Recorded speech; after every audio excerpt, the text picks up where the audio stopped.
Bonjour à tous et bienvenue sur la chaîne Les Instruits. Alors comme promis, voici une nouvelle vidéo pour vous montrer comment installer la distribution OpenSUSE. J'avais expliqué dans la vidéo sur VirtualBox que j'allais faire un pas à pas pour installer cette distribution. Et bien voilà, nous y sommes.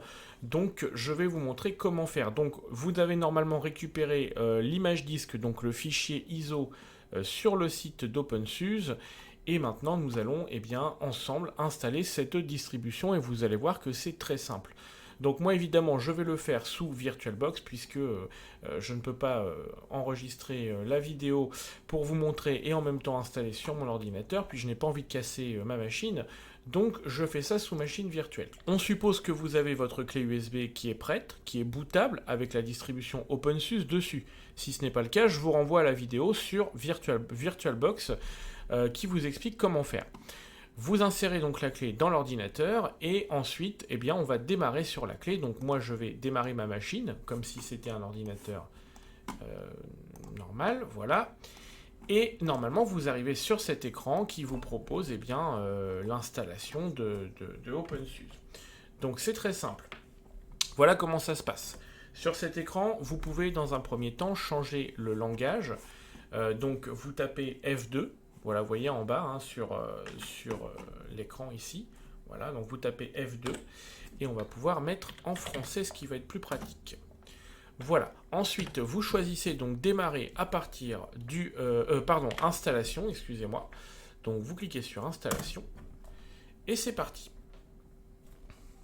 Alors.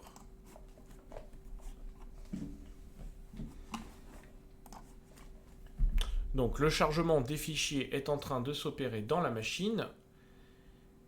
Et ensuite, vous allez avoir une interface graphique qui va se lancer, qui va vous permettre donc d'installer votre distribution le plus simplement du monde.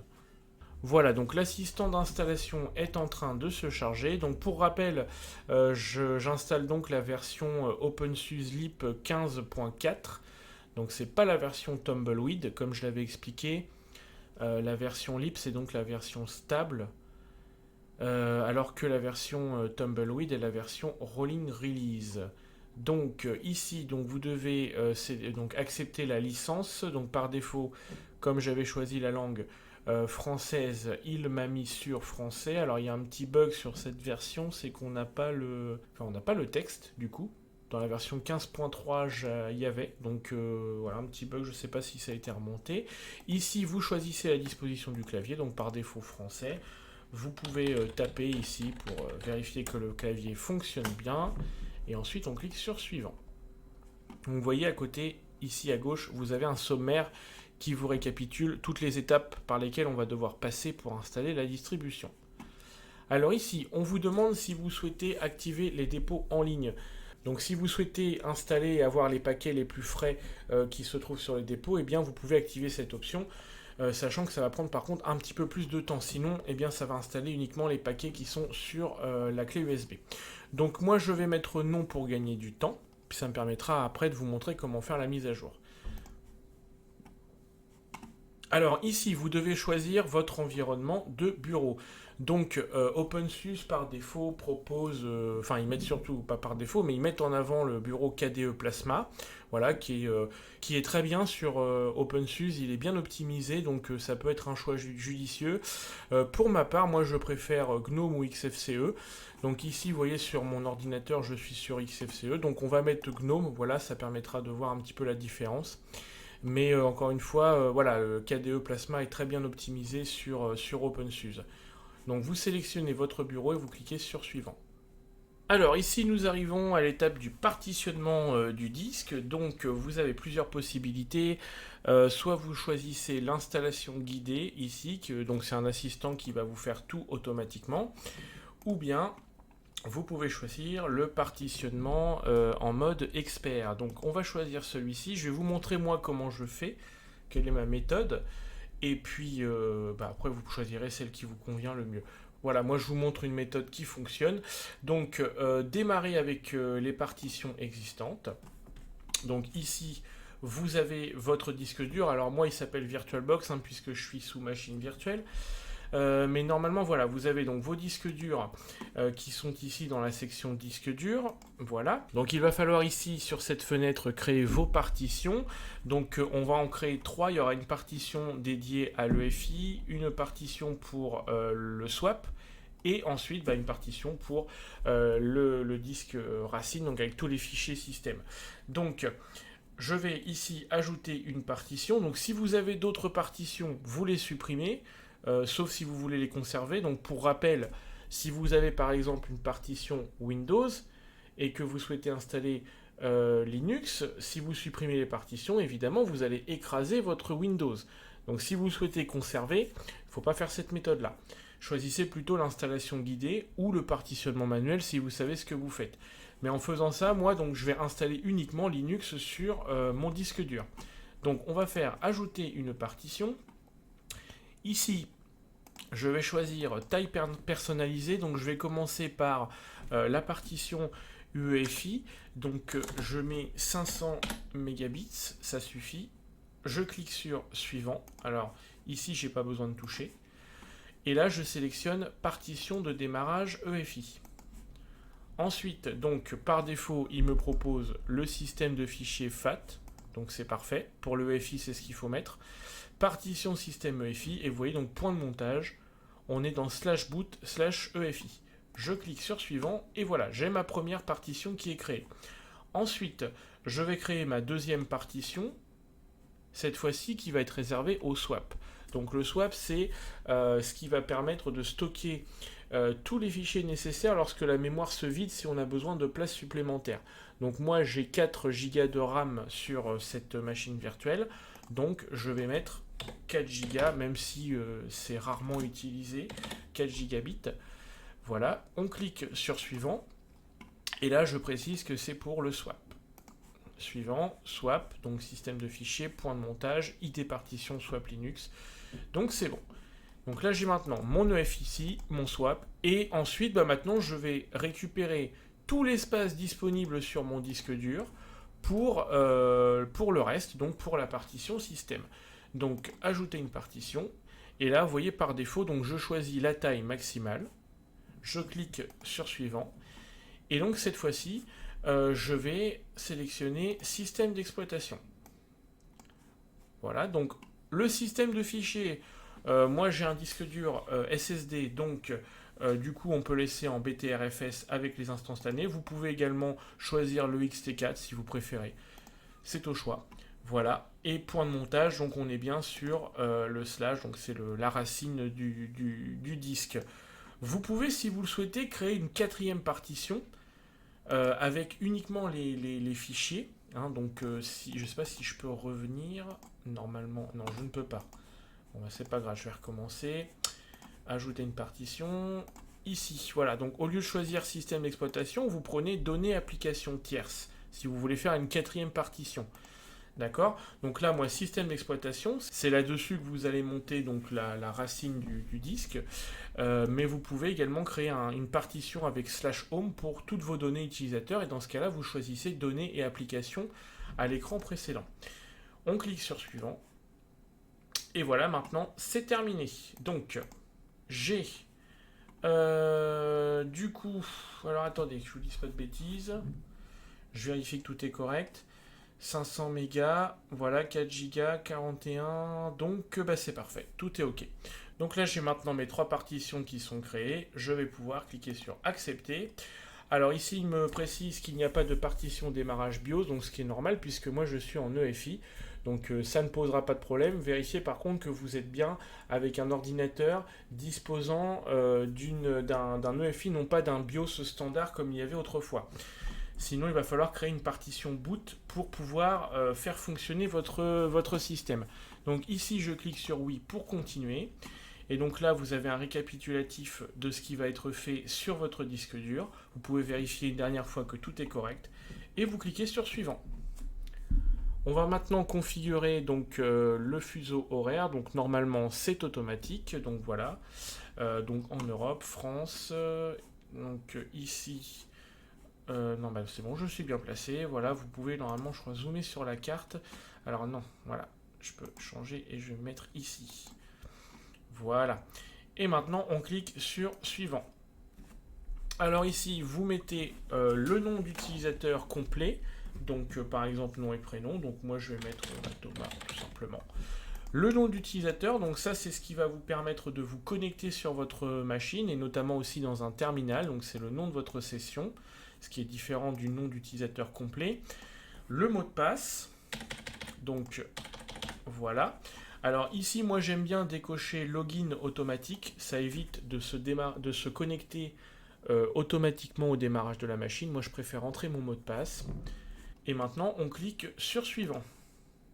Donc là, il vous précise que donc, le mot de passe est trop court hein, pour être utilisé comme mot de passe administrateur. Mais moi, je m'en fiche, c'est juste pour la démonstration. Donc, je clique sur oui pour confirmer. Et ici, donc, vous avez alors plusieurs choses. Ça, c'est le dernier écran avant l'installation pure. Donc, vous avez un récapitulatif de tout ce que vous avez choisi. Donc, vous retrouvez notamment les partitions. Vous avez donc l'environnement de bureau. Vous voyez bien, donc j'avais sélectionné GNOME. Donc ça vous explique ce qui va être installé. Petite astuce, vous pouvez, si vous le souhaitez, cliquer ici sur logiciel et vous pouvez installer des choses supplémentaires. Voilà.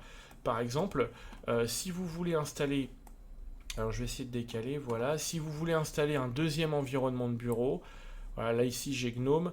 Si je veux mettre KDE Plasma, en plus, je peux cocher et ça va m'installer l'environnement KDE en plus. Vous pouvez installer d'autres logiciels, voilà, multimédia bureautique, c'est coché par défaut, vous pouvez le décocher si vous ne le souhaitez pas, des jeux, etc. Et vous cliquez sur OK. Voilà. Et maintenant, donc il ne reste plus qu'à cliquer sur installer, vous confirmez ici, et c'est parti. Et donc là, l'installation se lance. Donc selon votre machine et votre connexion internet, si vous avez activé les dépôts, ça peut prendre un certain temps. C'est vrai que parmi les distributions Linux que j'ai pu installer, OpenSUSE n'est pas forcément la plus rapide au moment de l'installation. Je vais accélérer la vidéo, je vous retrouve tout de suite après. Voilà, donc l'installation d'OpenSUSE est maintenant terminée. Donc je vais redémarrer la machine. Donc normalement, vous avez juste enlevé la clé USB et redémarrer l'ordinateur. Donc moi, je vais relancer ma machine virtuelle. Je vais juste enlever le disque d'installation pour pas rebooter dessus. Voilà, c'est bon. Et je relance. Voilà, donc là on arrive sur l'écran de lancement, on clique sur Entrée, première option, OpenSUSE Leap 15.4, et c'est parti. Alors, je vais essayer de mettre un petit peu plus grand. Mode plein écran, voilà.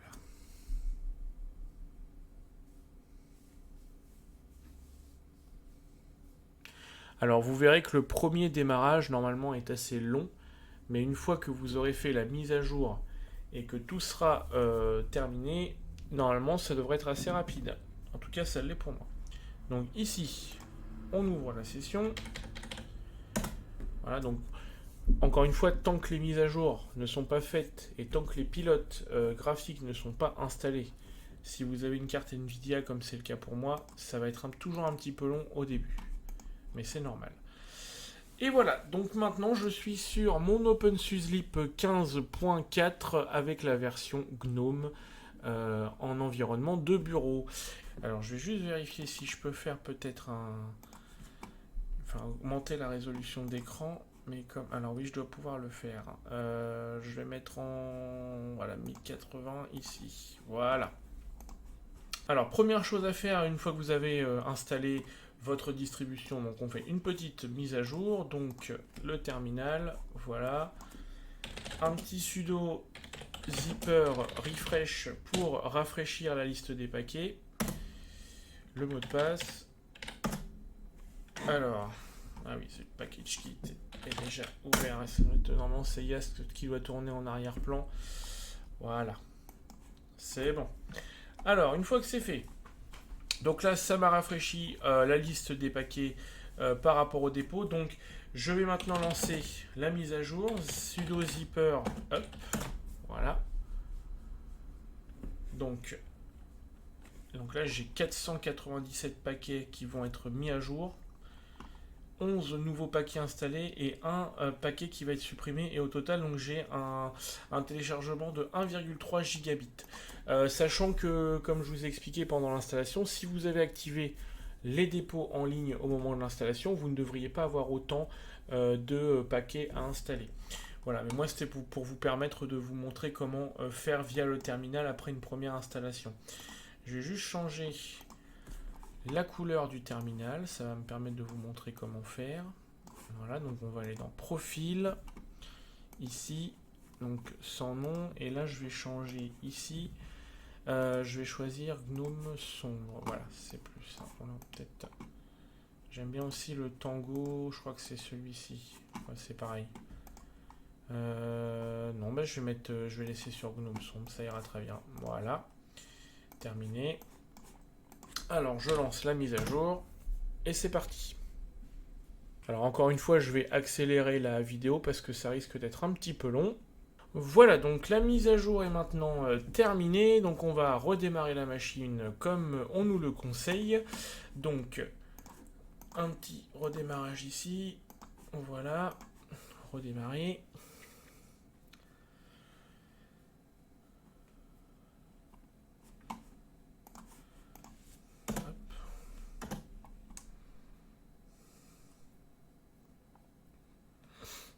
Alors, on se reconnecte. Et voilà donc OpenSUSE 15.4 qui est maintenant installé sur la machine et à jour. Donc 15.4 c'est la dernière version d'OpenSUSE Leap actuellement à l'heure où je fais cette vidéo. Donc elle est sortie au mois de juin de cette année. Il y a à peu près une version tous les ans au mois de juin. Donc hop, on va regarder d'ailleurs ici. Donc 4 ETC OS release. Donc voilà, version 15.4. Donc on est sur un noyau de 5.14. Voilà. Donc elle a quand même quelque chose de bien sous le capot, cette OpenSUSE Leap. Je vais vous montrer donc pour les pilotes, si vous êtes comme moi et que vous avez une carte graphique Nvidia.